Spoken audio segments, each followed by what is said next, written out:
Et on se rend au royaume du Swaziland où vient de se tenir la 7e conférence de l'Union africaine, des assises qui avaient pour sujet phare l'intégration africaine. Plus de détails avec nos envoyés spéciaux Jean de Dieu Mamoundou et Sacha Pinji.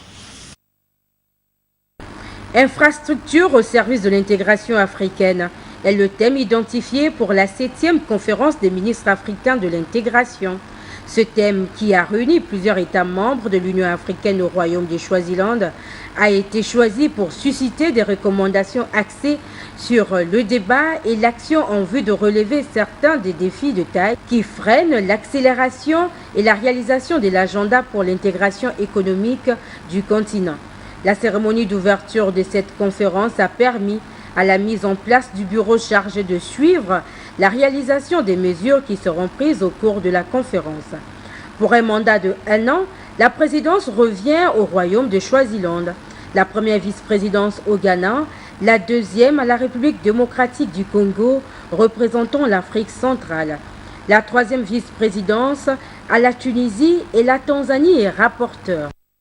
Demander à ce qu'un pays représente l'Afrique centrale, et comme c'était notre tour, c'est tout naturellement qu'on a pris ça, parce qu'on fait partie de la CEAC, comme je viens de le dire. C'est dans le cas de la CEAC, la RDC effectivement, et devoir gérer. Moi je souhaite que cette intégration soit réelle, que les populations africaines puissent être bénéficiaires de cette intégration, parce que c'est un avantage majeur. Quand on regarde aujourd'hui l'évolution de l'Union européenne par rapport à l'intégration des peuples, l'intégration du marché, des activités, du commerce et tout ça, ça avance. C'est un bloc aujourd'hui très important.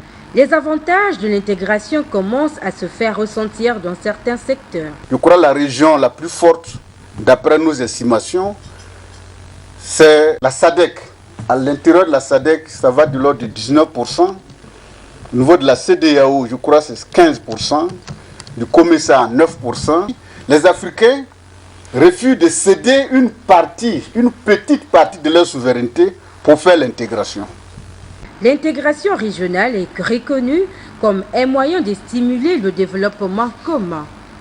Ces conférences annuelles offrent des opportunités aux acteurs africains de l'intégration de faire le bilan de leurs actions.